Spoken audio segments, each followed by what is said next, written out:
sais pas. Mettez-le à la messe tout à l'heure. Mais oui, vous ne doit pas savoir que c'est ici. On ne doit pas être au courant. Ici, de là-bas. La joie de l'Évangile remplit le cœur et toute la vie de ceux qui rencontrent Jésus. Ceux qui se laissent sauver par lui sont libérés du péché, de la tristesse, du vide intérieur, de l'isolement. Avec Jésus-Christ, la joie naît et renaît toujours. Ces premiers mots de l'exhortation apostolique du pape François, la joie de l'Évangile, expriment avec profondeur l'expérience chrétienne. La fête de Toussaint, que nous venons de célébrer dans nos églises diocésaines, nous a permis de rendre grâce pour la beauté et la bonté du projet de vie du Père créateur, du Fils bien-aimé venu nous révéler et nous ouvrir le chemin du bonheur, de l'Esprit Saint répandu en nos cœurs pour conduire tout homme à la conscience d'être fils de Dieu. Et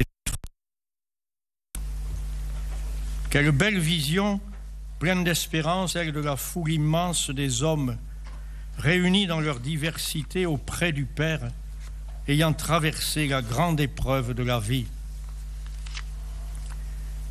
Nous qui traversons en ce temps qui est le nôtre l'épreuve de la vie, nous voulons témoigner de la joie et de la lumière que nous donne notre foi en Dieu qui aime les hommes.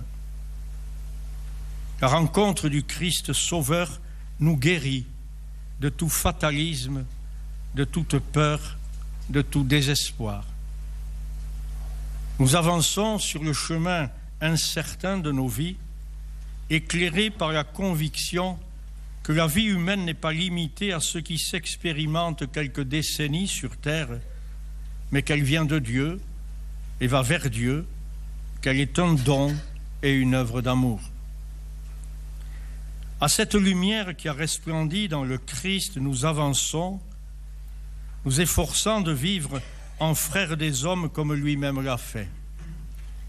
Il s'est fait proche des uns et des autres, des petits, des malades, des étrangers et des pauvres. Il est passé en faisant le bien. Ainsi s'exprimèrent ses premiers disciples pour lui rendre témoignage. Cette vie qui vient de Dieu, nous l'avons reçue au sein d'une famille qui est pour tout être humain le lieu primordial, malheureusement parfois blessé par les épreuves de la vie ou les fragilités personnelles, mais bien le lieu primordial de l'expérience humaine. C'est là qu'entourés de notre père et de notre mère, de nos frères et sœurs, de nos grands-parents, des cousins, des amis, nous trouvons le milieu vital qui, toute notre vie, sera celui des plus grandes joies, des plus fortes solidarités et aussi des plus profondes préoccupations. Oui, la famille est cette cellule de base de toute vie sociale. Le cardinal 23 et moi-même, nous venons de participer au synode extraordinaire sur les défis pastoraux de la famille dans le contexte de l'évangélisation. Même si les défis se déclinent sous le mode de la grande diversité, la famille apparaît sous toutes les latitudes comme cette cellule de base de la vie en société, comme celle aussi de l'Église. Nous aimons l'appeler Église domestique. Le synode a redit la grandeur de la famille humaine fondée sur l'alliance d'amour entre un homme et une femme, vécue dans la fidélité, capable de traverser les épreuves grâce au dialogue et au pardon, accueillant à la vie, reçue comme un don et non revendiquée comme un droit. L'amour véritable est une responsabilité assumée, un roc solide sur lequel s'appuyer et non la succession d'aventures passionnées vouées à une errance insatiable.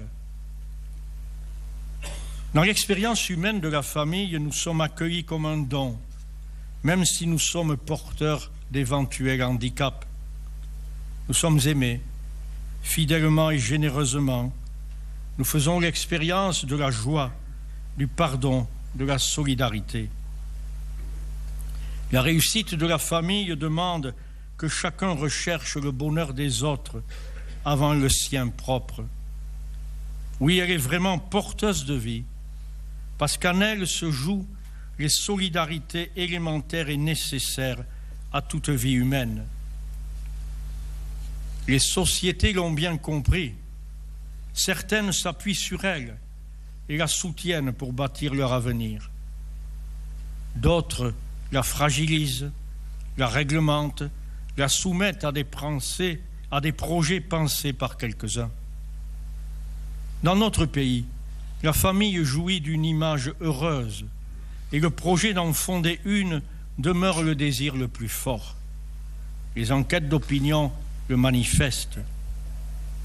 Au sein de l'Europe, nous sommes enviés par beaucoup pour ce goût de transmettre la vie à des générations futures, signe d'un bien-être et d'une sagesse éprouvée. L'Église voit avec joie de jeunes adultes s'engager dans la vie familiale, dans la voie du mariage, et affirmer de multiples manières, au nom de leur foi, que la famille est une richesse pour la construction de la personne et la cohésion de la société. Même si on doit se réjouir d'évolutions positives à amplifier encore, comme celle de l'égalité entre hommes et femmes, celle du choix libre du conjoint, ces dernières décennies manifestent néanmoins une fragilisation réelle de la vie familiale.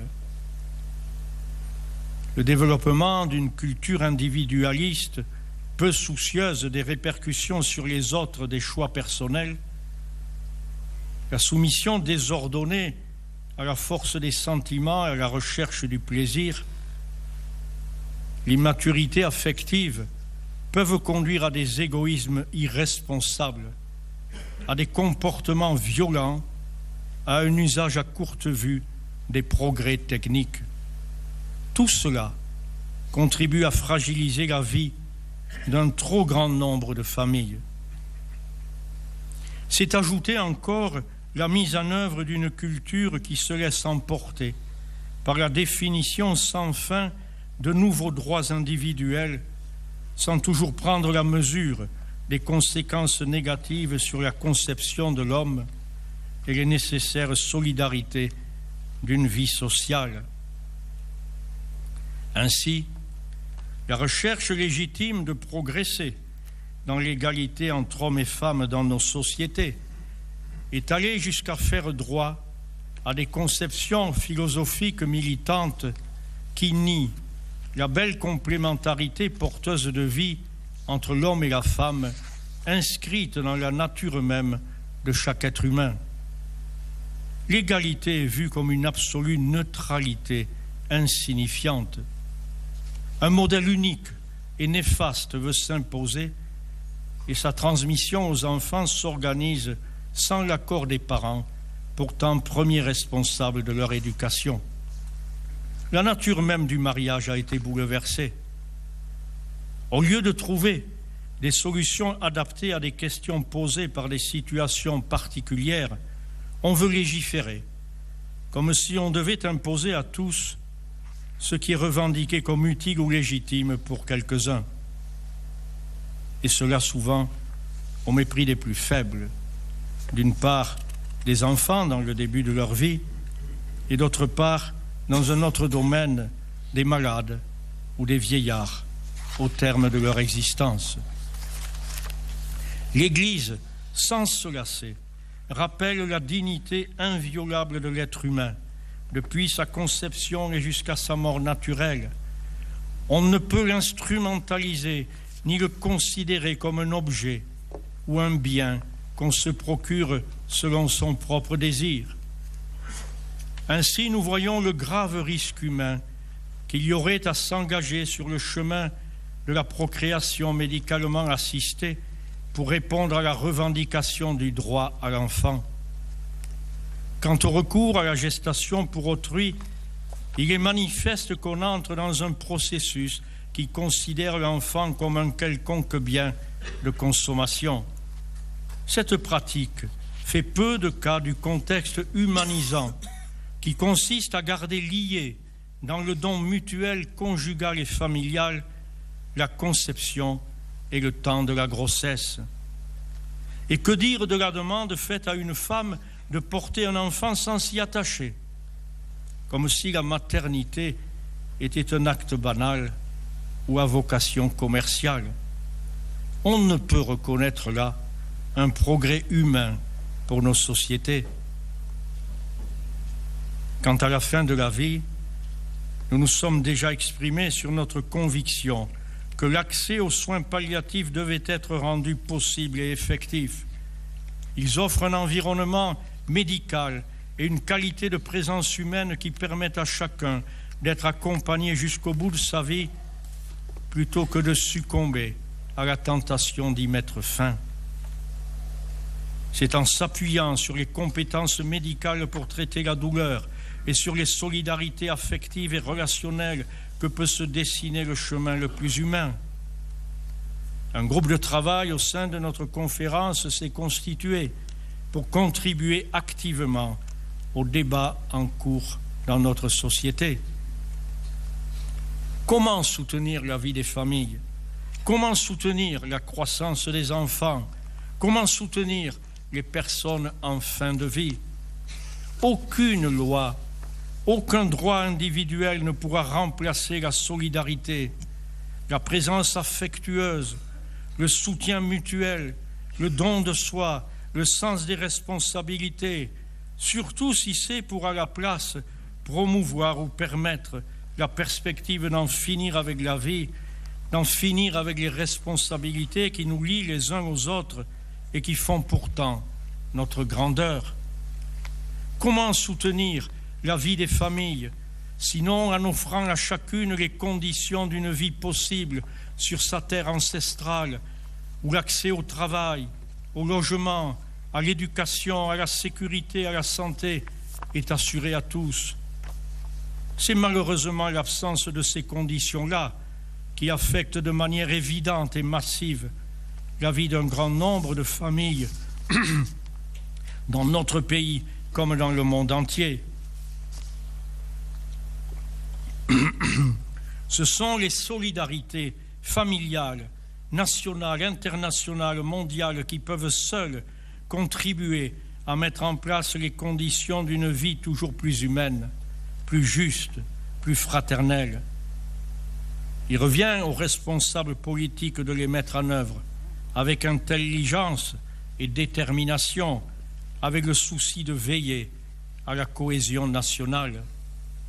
Il revient à chaque citoyen de s'ouvrir à la recherche du bien de tous, en commençant par celui des plus défavorisés.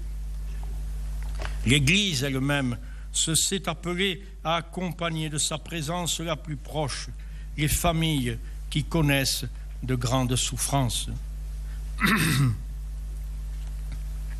Durant cette assemblée, nous prendrons le temps de revenir sur le synode qui vient de s'achever. Je voudrais redire seulement ce matin que ce fut une très belle expérience de la collégialité épiscopale autour de celui qui préside à l'unité des Églises, le pape François. Les analyses qui en restent à rendre compte de nos débats libres en termes de rapport de force sont trop courtes. Vous le savez bien, il s'agit de chercher ensemble ce que nous dit l'Esprit, ce à quoi il nous invite à travers son action dans le cœur des croyants. Quels sont les mots adaptés pour annoncer aujourd'hui l'évangile de la famille? Quelles sont les attitudes pastorales justes pour exprimer à chacun la miséricorde de celui qui est venu comme un médecin, appelé non pas des justes, mais des pécheurs? Il s'agit de se faire proche de tous et d'accompagner leur marche afin que soit reconnu le visage maternel de l'Église.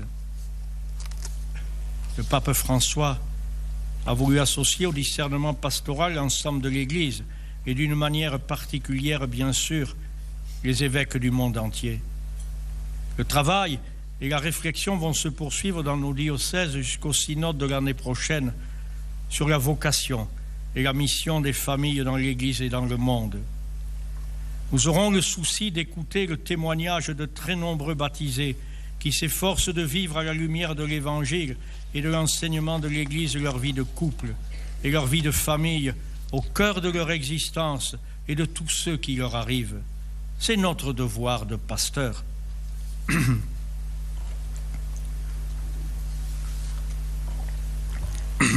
Les événements internationaux ne cessent de nous marquer et de nous préoccuper. Alors qu'en Europe se célèbre le centenaire du début de cette terrible guerre que fut celle de 1914-1918, alors qu'on croyait la paix acquise sur notre continent, se déroulent ces événements qui obscurcissent l'avenir en Ukraine. Nous voulons une fois encore exprimer à Monseigneur Boris Goudziak et à tous les Ukrainiens l'assurance de notre prière pour que des chemins de paix et de réconciliation s'ouvrent entre les Ukrainiens avec le peuple russe et avec tous leurs voisins européens. Cet événement conforte notre conviction que la construction de l'Europe n'est pas seulement un enjeu économique, mais aussi un formidable projet de vie ensemble dans la paix, toujours à vouloir, à préserver et à conforter. Nous nous réjouissons que le pape François vienne dans quelques semaines s'adresser à Strasbourg aux membres siégeant au Parlement européen et au Conseil de l'Europe. Au mois de juillet, le conflit violent entre Palestiniens et Israéliens dans la bande de Gaza nous a conduit à annuler le pèlerinage des étudiants en Terre Sainte. Le respect du droit international apparaît de crise en crise comme le point d'appui le plus incontestable pour parvenir à une paix durable nécessaire à la vie des deux peuples en conflit, mais indispensable aussi pour la paix dans toute cette région.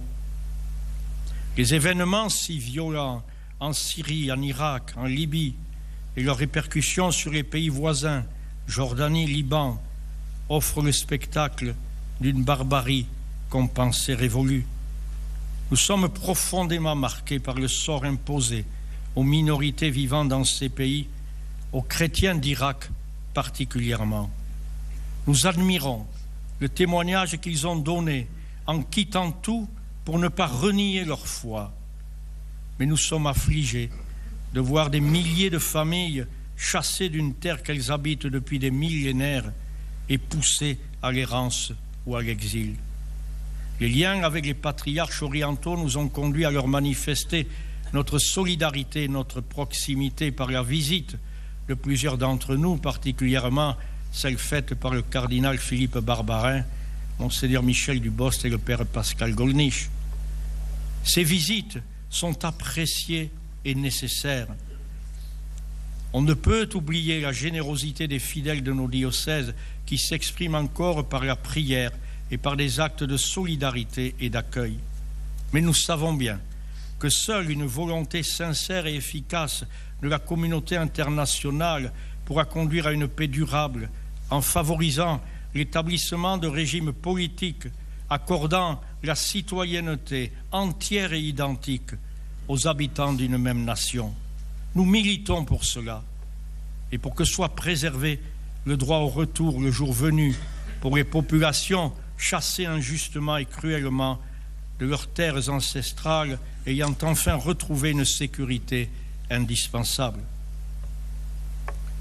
Ces événements, nous le savons bien, ne sont pas sans affecter chez nous les relations avec les musulmans.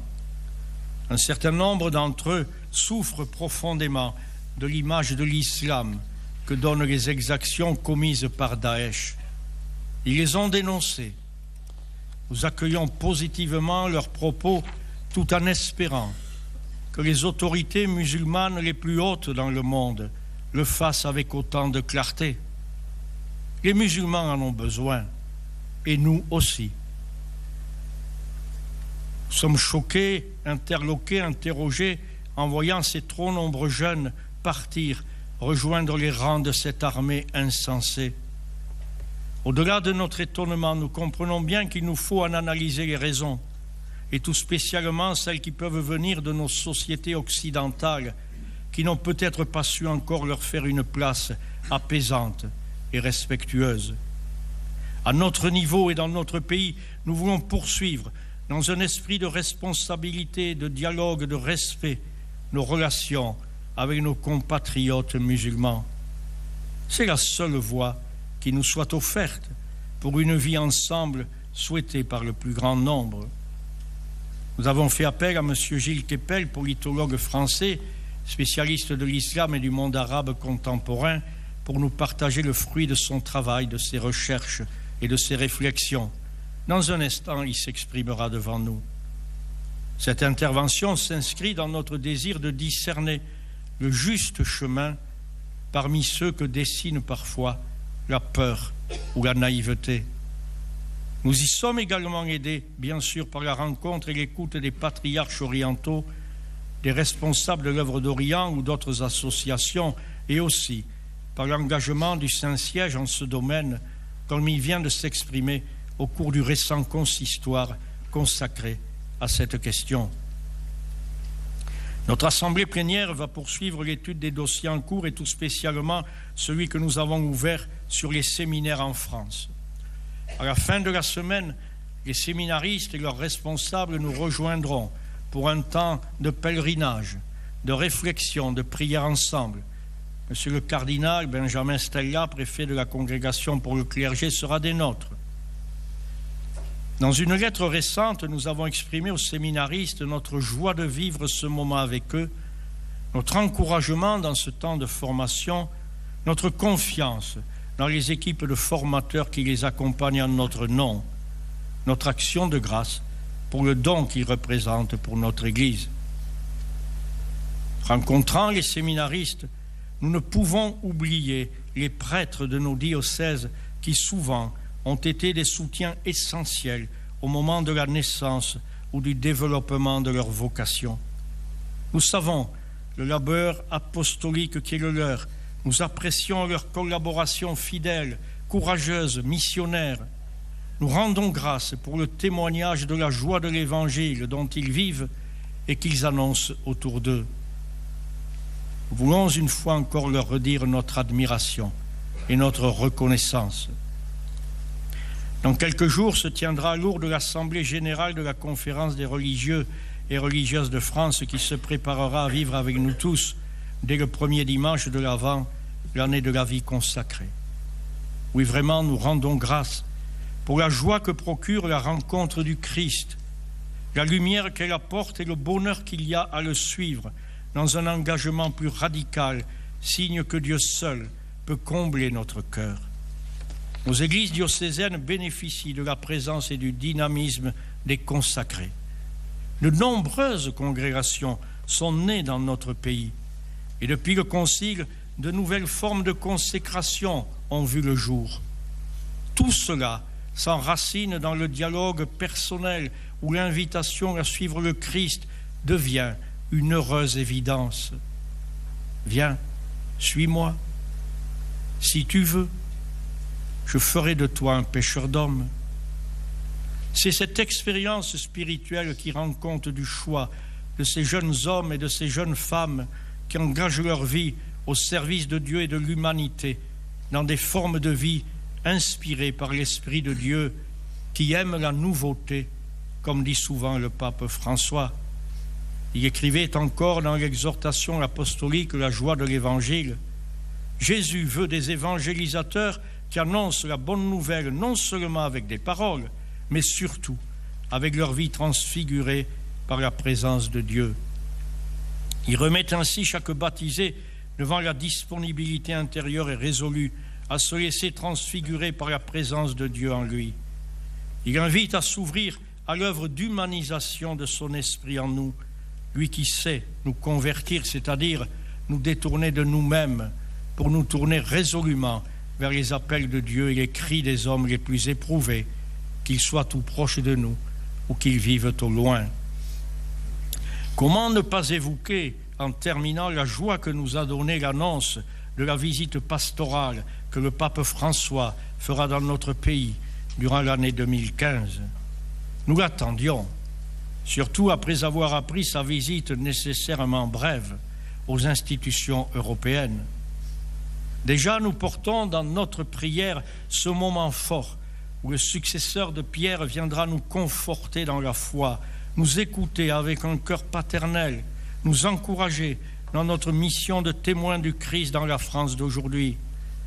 Déjà, nous l'assurons de notre reconnaissance et de notre prière pour que le Seigneur le soutienne dans l'exercice de son ministère si important pour la vie de notre Église. Que la Vierge de Lourdes le protège, qu'elle accompagne nos travaux de sa présence et qu'elle nous aide à rendre perceptible le visage maternel de l'Église. Je vous remercie pour votre attention.